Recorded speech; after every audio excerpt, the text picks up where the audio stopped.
It is Tuesday, September 9th, 2025. This is another edition of Baseball Today presented to you by Mountain Dew.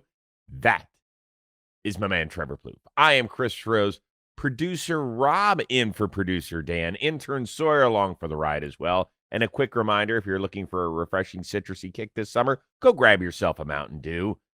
Plouffe, how was last night? You had kind of a home/road game to broadcast for the Twins, huh? I mean, it was great for the Twins on, the victory side, although neither of these teams are playing for anything. No. I just told you before the show that one of the worst defensive games I've ever seen a team play the Angels played last night. Honestly, like, I also told you this. We had a shot of Torrey Hunter, who's in the dugout for the Angels, or was last night, and his face. It looked like he was going to, like, get into the clubhouse after the game and just rip him one. I don't know if he did or not, but he was disappointed. Yeah. Well, we do actually get our tip of the cap from that game because of something that happened good for your Twins for a guy who returned home.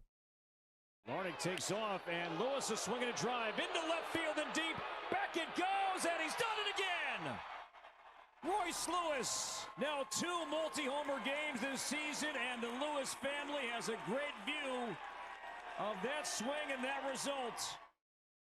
He grew up not far from that ballpark, and if I'm not mistaken, because of the injuries he's had in the early part of his career, wasn't those the first swings he's had at that stadium? Yeah, it was his first game at Angel Stadium. He's done that now. He loves the Southern California sun, I guess, because he did that in L.A. at Dodger Stadium as well. Hit a homer and then 2 last night. Yeah, he's looking to kind of finish with a flurry. The season has not gone the way he's wanted No. to, but he's got some time to get his numbers back up. Yeah, I just think it's always cool whenever you go back to your hometown. Heck, we saw it last night in Monday Night Football with J.J. McCarthy and the Minnesota Vikings. You were up 15 miles for Soldier Field, ends up leading a come-from-behind victory. I just always think it's fun when guys who grew up learning about the game in certain stadiums and then they have big moments in it, right? Absolutely, yeah, it's awesome. It does mean a little more, especially the family's all there. That was cool. All right, in the meantime, let's head up the 5 freeway out here in Southern California. You know, we talked yesterday about Yamamoto losing his no-hitter for the Dodgers with 2 outs in the 9th inning Saturday in Baltimore. Well, for the second time in 3 games, the Dodgers took a no-hitter into the 9th. Tyler Glasnow struck out 11 in 7 innings. He was over the 100-pitch mark. Blake Trinan came in the 8th. He actually was outstanding that night. And then they turned it on over to Tanner Scott. Got to 1. Golf to left field, twisting around his call. It's over his head, and it's the first hit of the game for the Rockies.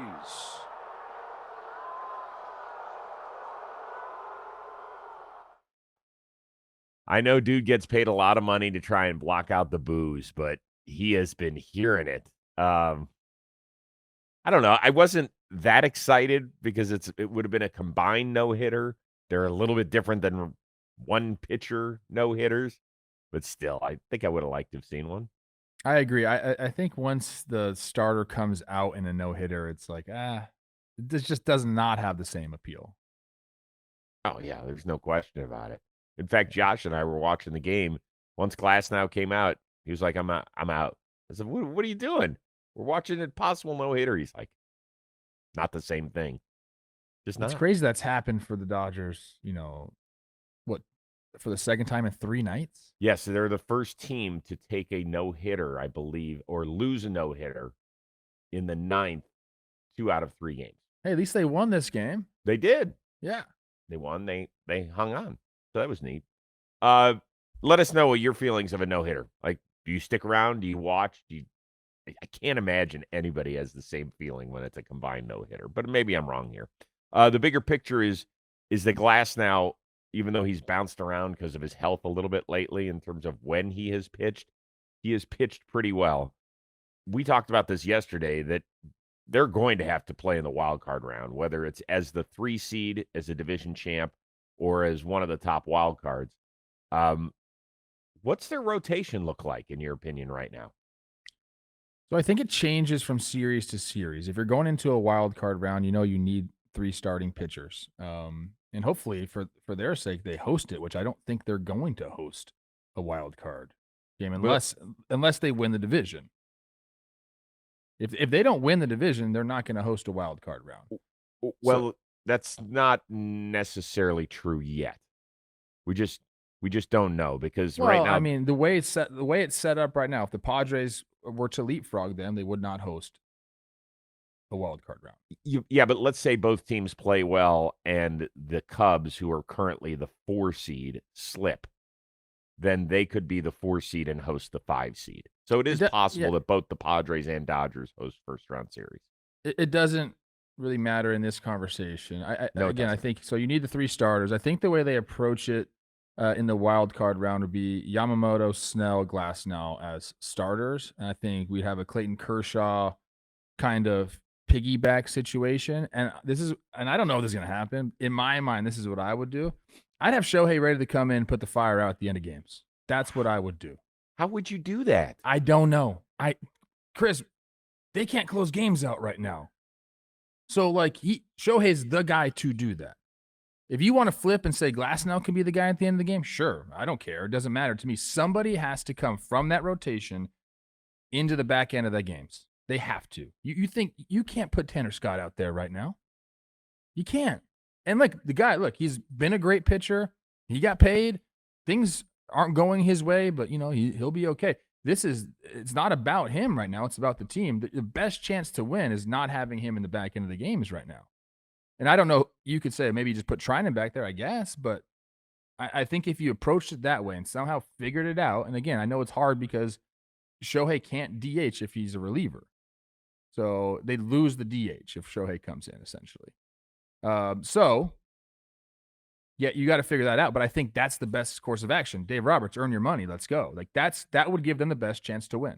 Well, that's not Dave Roberts earning his money. That is an organizational decision that is going to be settled much more. I'm saying if they decided that when to use him and how to use him is Dave Roberts. So let's just play that out for a second. Okay. How does he even warm up? I mean, the World Baseball Classic, that was a one-off. He did it. That's what I'm saying. I have that in my mind. You can do it. I mean, it's not like it's like some crazy far-fetched thing. Yes, is it a little scary? Maybe, but dude, I mean, what do you pay the guy to win championships? The playoffs are different than the regular season. This is a time where you say you got to go do this. This is for the team, and I think he'd say, yeah, let's go. So you could only use him probably once in a 3-game series because he's not built to pitch games 1 and 3. I disagree. I mean, it depends on the pitch count and stuff like that. Oh, we're talking bullpen type outings. Man, God, but we'd have to talk to people about that one. It's fascinating. Don't you think that gives them the best chance to win? Well, Trinan, with the exception of Saturday's blow-up, has actually been very good since he's returned.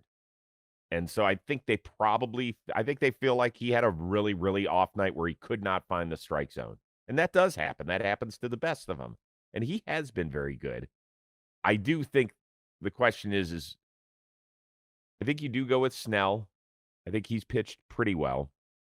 Glasnow, in 3 of his last 6 outings, has worked 7 full innings. That's a big deal for this team because when you're talking about bullpen issues, well, what helps out a bullpen? Having a guy give you length. That way you have fewer relievers to choose from and rely on. Kershaw, amazing. His numbers, let's see here. 12 earned runs in his last 7 starts. 12. Great. And I don't think he gets a start. Yamamoto's definitely in. Shohei, could you imagine if the series is at Dodger Stadium and it's game 2 and they have a chance to close it out and he walks from the dugout to the bullpen with that place? It's not a far-fetched idea, Chris. I think this kitty gloves are off. I'm sorry, dude. The playoffs come around, this is what he's there for. To help the team in any way possible. He's shown the ability to do it, number one. I know a small sample size, but we've seen it, and it's freaking awesome. And he'd be great at it. Do you not start Kershaw because you think he can handle it best emotionally? Is that what you're saying? You might lose Glasnow or Snell. I just think there's too much of a track record, man. it sucks. I love Clayton Kershaw and what he's done. I just think that the postseason woes weigh into the decision. You can't tell me they don't. Clayton Kershaw, by the way, the latest guest on Dugout Discussions. 15-minute conversation with him. He usually doesn't give that much time. He was very generous with his time. We covered it all. We just put out a really funny clip today about how Everyone he loves signed. you, Chris. What's that? Everyone loves you. No. I think it's because I told him it'd be 10 and I stretched it to 14. Hey, you didn't answer the question, so I gave my answer. I think Yamamoto, Glasnow, Snell is the order I would go. Okay, so you're just not going to pitch Shohei, who, by the way, the ERA doesn't look great, but the FIP is a different story. Like, he's been fine. Like, he's looked great. So you're going to leave that guy? You're going to Buck Showalter it?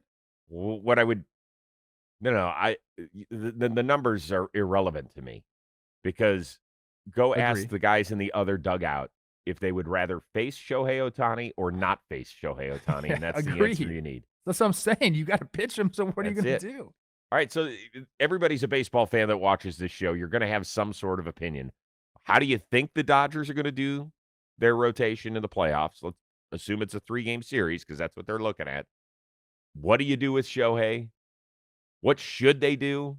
A lot of good stuff. Man, that's fun. I love it. Meanwhile, there was another starting pitcher who flirted with a no-hitter on Monday. It was Cleveland's Slade Cecconi against the Kansas City Royals. Big series between those two teams that still have dreams of catching the Seattle Mariners. He took a no-hitter into the 8th. And Massey lines it to center field, and that puts an end to that. And there is a collective groan here, which will be followed by a standing ovation for his first 7 innings tonight. And good on him to tip his cap. Exactly. Pitcher go this deep that you never see a guy take his hat off, raise his glove in the air, and thank the people. Never see that. Nice going. That's classic. I love HUD. HUD loves his baseball, man.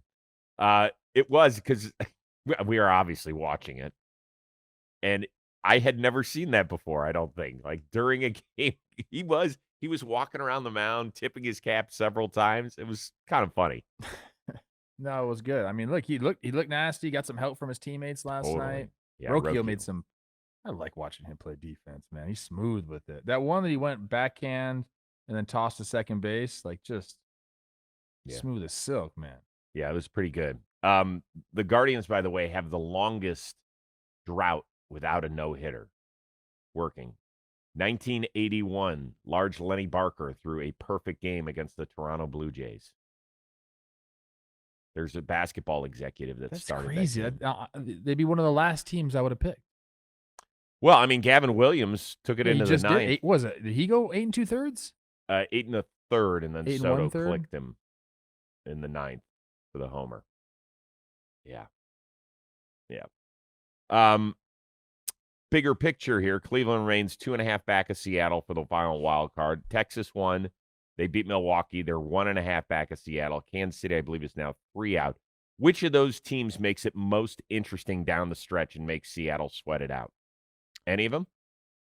Yeah, I mean, look, I think the fact that Kansas City plays Seattle at home, that's a big deal. But I think I'm going to go Texas because not only are they within striking distance, the closest of any team to Seattle, they also have a chance to win their division because they play at Houston. They're 3.5 games back there. They play Houston for 3 more games. And so I think, Texas, if you're a Texas Rangers fan, you got a couple different ways into the playoffs because other teams aren't going to win their respective divisions. So I think, to me, the Mariners Royals series locked in. That's going to be awesome. And then the rest of the way, I'll be, seeing if the Rangers can make up some ground in both of the races. Yeah. Oh boy. I don't. Your guards will probably make it. I don't. We talk about this all the time. You always play the "woe is me" card, and then I'm like, dude, they just win baseball games. They do. As you mentioned, the Royals are the only team that go head to head out of that group that still has a chance to catch Seattle. So here's your Seattle schedule. Here we are again. Yeah. They'll finish up a home series with the Cards. Then they take on the Halos, I believe, for 4 at Kansas City, at Houston. Those are that's their last road trip. Then they're home against Colorado and the Dodgers. And that last series against the Dodgers could be really interesting because the Dodgers could be playing for the division. They'll be playing for something. So that, you maybe a month or and a half ago or 2 months ago, you're saying, oh, the Dodgers will be coasting by then. That's not the case. It is not the case, but it will be interesting to see whom they pitch in that series, right? I mean, Friday is fine because that person can still pitch game 2 of the wild Yeah, card. you're saying line it up for the wild card round? I mean, you have to. Yeah, you have to. They'll be in the playoffs by then. They're just not going to know what seed they're going to be. So they're going to know. Oh, they got a lot of starters. They do. They do. But it's going to be really interesting to see how they play that series. And if it comes down to that, you're going to have a lot of American League teams that are going to be wearing their Dodger hats that weekend. Yeah. So, and just remember, it's season series. Now, when Yeah. it comes down to tiebreakers, so Seattle has won, I believe, the season series against Texas. They killed them. They beat Cleveland in that series, and I don't know where the Kansas City one sits right now. So I'm hoping the Royals are still in striking distance. They go to your guards. They're playing your guards. They're playing them right now. Yeah. And then they go to Philly. Yeah. All this without Bobby Witt Jr. I think he's inching closer to coming back. It sounds We'll see. like. It's what is that? 3 games in a row 3 he's games, been out. yeah. Not on the IL, but that's if he's not there, then I don't really give him a chance. I mean, the offense for them is very top heavy.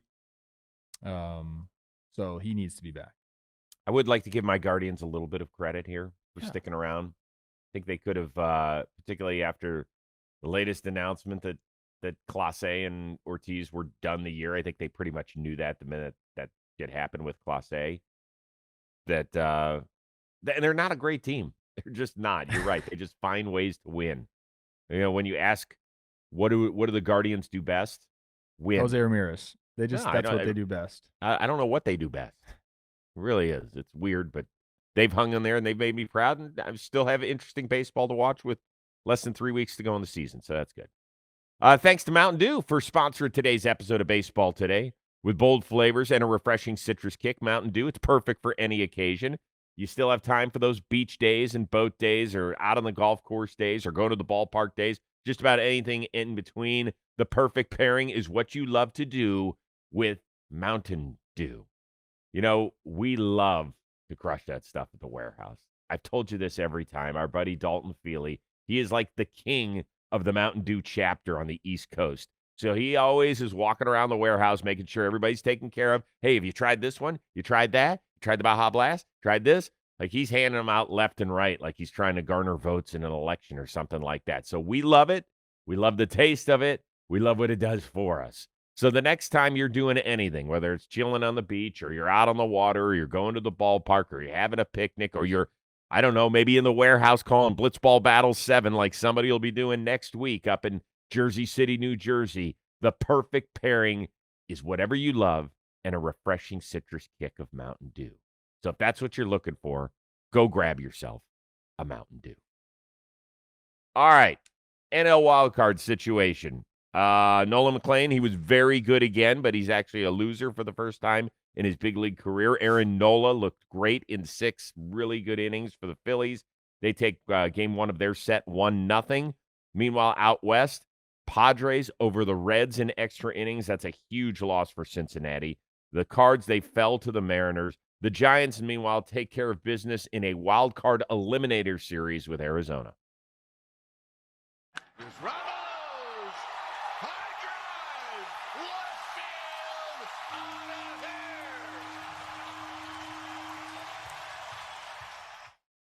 Yeah, the Giants last night really lit it up. I think they hit 5 homers, something like that. So they're within 3 games of the New York Mets for that final wild card spot.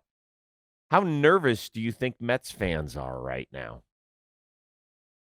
I don't think they're particularly nervous. I mean, I get why there would be some nerves. I mean, again, this is a team that, went out and made the biggest splash in the offseason, brought Juan Soto in. He's obviously had a great year, a much better year than I think people even realize.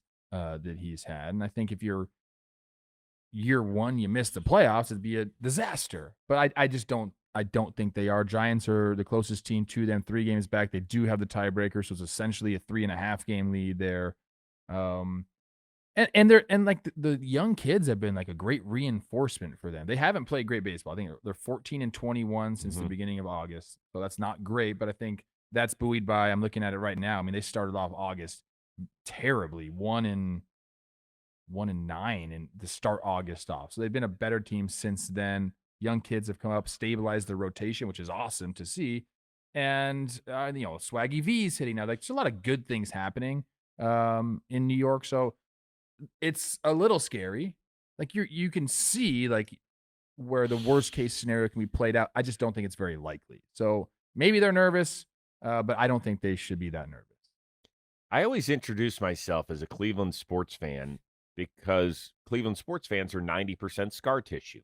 Like, we're always looking around the next corner to see which bus isn't going, not the bus we're going to be able to hop on, but the bus that's going to hit us right in between the eyes. And Mets fans have a little bit of that in them. So they are certainly, the ones that are old enough, thinking back to 2007. Little history lesson today, because we like to do that on Baseball Today. The 2007 Metsies were 7 up on Philly with 17 to play to win the division. They ended up being tied going into game 162. Phillies beat the Nationals. Mets and Tom Glavine, the future Hall of Famer, was on the mound for the Mets, and they got lit up at home against the Miami Marlins. That is something that is playing in the back of their heads. Why? Have you happened to check out who the Mets play game 162 against this year? Marlins. The Marlins. 3-game set down there in Miami. Yeah, it's a little different because this one actually happened in New York in 2007. But I'm just saying, and I don't, for people that think I hate the Mets, I don't. I actually like watching you a lot. I dug it that you went out and spent the money on Juan Soto. I like the way that Steve Cohen operates the team. I think they're fun. They're good watch. Francisco Lindor has always been one of my favorite players. But with all that being said, as you said, the Mets have played shitty baseball over their last 35. So if you play the if game, the Giants basically have to go 13-5. If the Mets play 500 baseball, they're out. They're out. And so that's why Mets fans are worried. I don't think it's going to happen, but they're going to be gripping. You think if they played 500 baseball, they're out? Yeah, because I think the Giants could go. Listen, the Giants, I think, have a huge series against the Dodgers this weekend. They got to take care of business first. I mean, the Giants would have to continue this miraculous run there, Ron. I mean, there's a lot of things that would have to happen. I don't love the Mets schedule ahead because they're playing some dogs. I mean, Philly's a dog. Then they play Texas and the Padres at home. Okay, then you get a break with the Nationals, who probably already have their vacation plans ready to go. Mm-hmm. Then you go at Chicago. The last series in Miami doesn't scare me because those dudes are their last 3 games checked out. They're already packing their bags in the clubhouse. That to me is not going to be an issue. But the other series against those teams I mentioned, that's something. I just think, look, could it happen? Yeah, of course. It is baseball. You got to play the games. But the most likely scenarios, if we run the simulation, Chris, like a front office, 10,000 times they're making the playoffs, 900 of them. Not doing it. We're not, because the question is, how do you think Mets fans are feeling? The reality of it, I agree with you. People in New York, baseball fans in New York, let me just put this out there. They're insane. They truly, truly are, dude. And you know what? We get the most passionate fans from every single fan base. Yes, That's we just do. what we attract, for better or for worse. So yeah, like there's no middle ground with New York sports fans. They are either riding the highest of highs or they are at the lowest of low, and they take it out on us regardless of where they're at. So yeah, I guess when you phrase the question like that, Mets fans might be nervous. I want to hear from you, Mets fans. I know you watch this show. I know you do, because I hear from you all the time in the mentions.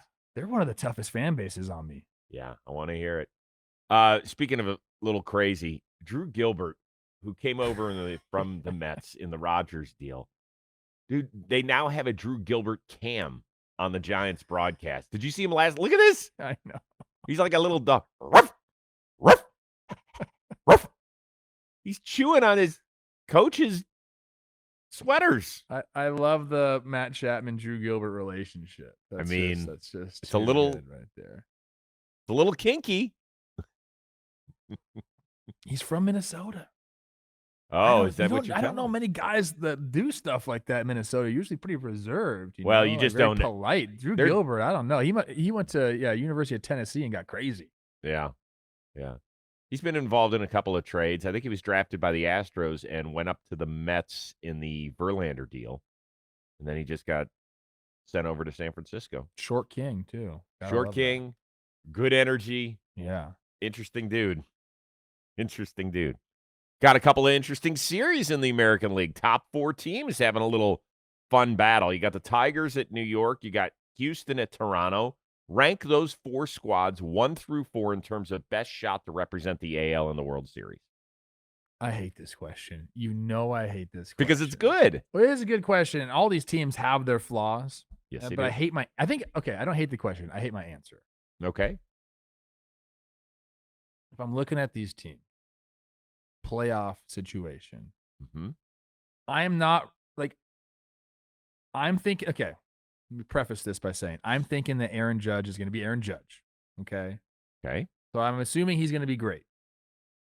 That's my assumption here. If that's the case, I'm going Yankees number 1. I'm going Blue Jays number 2. I'm going Tigers number 3, and I'm going Houston number 4. You know what stinks? We have the same answer. I think it's the right answer. The Blue Jays, the Blue Jays and Yankees, I could flip flop. I could, but it's just the Aaron Judge factor. That's the separator for me. I think the Blue Jays have a healthy rotation. I think that they have a great lineup. They've been swinging the bats better than the Yankees over the last month. And we know what their offense can do. They have a better, I wouldn't say they have a better lineup up and down. They don't. I mean, the Yankees have a pretty good lineup. And if Judge is going the way he's going, they have a better lineup. So that's kind of my thought process there. I think the Jays have a good chance. Back end of the bullpen, see how that goes. That's always a question mark. The Yankees have a similar question mark, so they've kind of settled it down a little bit. But I think that's my rankings. I'd go New York, and that's really assuming that Aaron Judge is a stud, because in my mind, in his career, he's going to go off at some point. So that's the way I'm thinking. And then as far as the Tigers, you're talking about going far in a postseason. Typically, you need some starters. They showed that you necessarily didn't need that last year, but the rotation to me is not as good as the other two. And then the Houston, there's just weird stuff going on there. I know Jordan has been phenomenal. If Hader comes back in the postseason, maybe I can flip flop them and the Tigers. But I think my rankings are good now. New York Yankees, Toronto Blue Jays, Detroit Tigers, Houston Astros. Yep, I feel good about that too. I have Houston down at the bottom because of the lack of Hader. Now, he might get back, and then I might change my answer. Detroit, we talked about its Scooble and then the pitching chaos, it just feels like. Although Mize and Flaherty will get starts, you just wonder how far they're going to push them, if at all. And I give the Yankees a slight edge over the Jays. I guess my question is this, and maybe it's for a show somewhere down the road. Do you think the Yankees have more faith in Devin Williams than the Blue Jays have in Jeff Hoffman? I don't think the Yankees have a ton of faith in Devin Williams at all. So I think the Jays kind of have to have faith. Yeah, but he hasn't been great, and he gives up a ton of homers. Yeah, and those situations are not good. I see that. Here's the thing: the Yankees do have other arms, other options, exactly. Yeah, and I don't know if the Blue Jays do. Not really. No, I think that's why I give the Yankees the slight edge, because of what they can do. Now, whether they will do it or won't, that's another one. Give us your rankings for the top 4 there in the American League, most likely to make the World Series. There you go. Those are the top 4 teams in the AL. And are you excited about any of them? Well, I'm excited because I don't I don't feel great about any of them, and I think that can create a lot of drama in the playoffs. That's what I Wrong like. question by me. If you're excited about it, but like, yeah, it just seems like it's very light. And we talked about Well- that last year. Yankees said they had the lightest path to the postseason last Right. year. All these things. I don't know. It just seems to me. We talked about this at the beginning of the year. We thought the AL would be light, and it really feels that way. Well, when we get to the playoffs, when you do your power rankings of the 12 teams, how soon before you get to an American League team to crack the list? You know, are there 4 Probably National League? at the highest 4. No, I'm talking about like Yeah, whoever. no, I know if what you're we, saying. If we both think that the Yankees are the best team in the American League, how many I National think the League teams? highest they could be in that overall ranking would be 4th. So there's 3 National League teams that are better than them right now. At least. At least. I know. Yeah. I think You? they'd have a hard time, like top 5. That's pretty interesting. Yeah. To me. All right, last thing. More fan stuff for the second straight day. This is good out in San Francisco. I liked seeing this. All right. Dude's excited. Got the ball. There you go, little kid. Take it. Now that's how it's done. That is how it's done. It's very simple. We see this way more times than what we saw in Miami the other day. Right? This is so simple. Look how happy that little girl is. Yeah. That's unbelievable. Great. And good things will come back around for that person. Didn't even hesitate. Picked it up, was excited, got a ball, touched a Major League Baseball. Here you go, kid. Here's a memory It's actually forever. a great thing. Let's do this, people. You're a person enjoying a game and you don't have kids with you. Mm-hmm. Or maybe you just don't have kids in general. What you should do is look around and say, okay, is there like a young kid around me who, if I got a ball, I think I should give him one? And then just establish that. Because that guy did look like he knew he was going there right away. Like in his head, he already said, if I catch a ball, that little girl's going to get one. He might even have told her that. Mm-hmm. And that's a good thing to do. Bring Yep. your glove to the game because don't be, scared of, people who the toxic masculinity. It's fine. I carry a glove all the time. All the time. You throw the baseball in the airport. All the time. Yeah. Look, he could have snagged that ball with his glove, but what he did right there was he established where he was going with the ball like a good quarterback does. Established.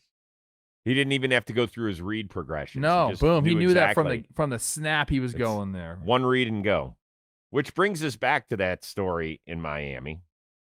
It's the other side of the Karen story, who whined about getting that ball until the dad had to eventually just say, "Here, get out of here. Fine, take it away from my son whose birthday it was." And, whatever. Once again, I have to see this. Wait, hold on. I want to stop you. Yeah. Because I know where you're going. And before we get into more of the Karen, and by the way, people love Yes. I said the haircut. It was true. It was 100% true. I couldn't believe it. But yes, everybody's like, Rose, you're misreading it. It was 100% the Karen haircut that set it over the top. So I apologize to you. You are the Karen King. I just knew it. There has been, okay, so like this family's got Harrison Bader bat, sick. Marlins gift bag, awesome. Marcus Lemonis, and he's like a TV personality businessman. I saw this on his X. He said, I'm sending that family to the World Series on me. And then he's like part of Camping World. And I think he said he's going to give them an RV. Like, I'm going to go get this right now because things are coming up freaking roses for this kid. You know what? I am thinking, there it is. Good job, Rob Scirocco. That's incredible. Wow. That is, you know what? We're going to go have more kids just so that some Karen can be rude to them so we can pick up an RV. Dude, hey, I'm going to start staging Karens everywhere. Absolutely. Karen's in on it. If you are a Karen, slide into Plouffe's DMs. Yeah. Let's Come steal go. the ball from me so I can get a free RV. So here's the other side of this story. Blowout Cards, a major trading card retailer, announced it will pay the woman who ended up with the ball $5,000 if she hands it over with her autograph and inscribes "I'm sorry" on it. Company said it will return the baseball to the little man that she took it from. Thumbs Nope. up or thumbs down? No brainer. Okay, this is what you do. I'm the PR master here. Okay, you get the $5,000, give the ball back. Right? I'm sorry. That's a funny thing. Take the $5,000. Take $200, new haircut, and the rest of the money donate to charity, and you're golden. You're back. You are back. You're back. Maybe somebody will reach out to you and give you a free haircut. We're really going to run this. It wouldn't surprise me if Fox turns it into a series that they'll promote during NFL Sunday. You know? Coming Sometimes, up this. I don't know. Like, sometimes the internet is a great place. Sometimes it is a freaking, I don't know if this is a bad word or not, hellhole. But sometimes it ends up in a good spot. Coming up this Monday on Fox, it's our new show, Karen Cuts.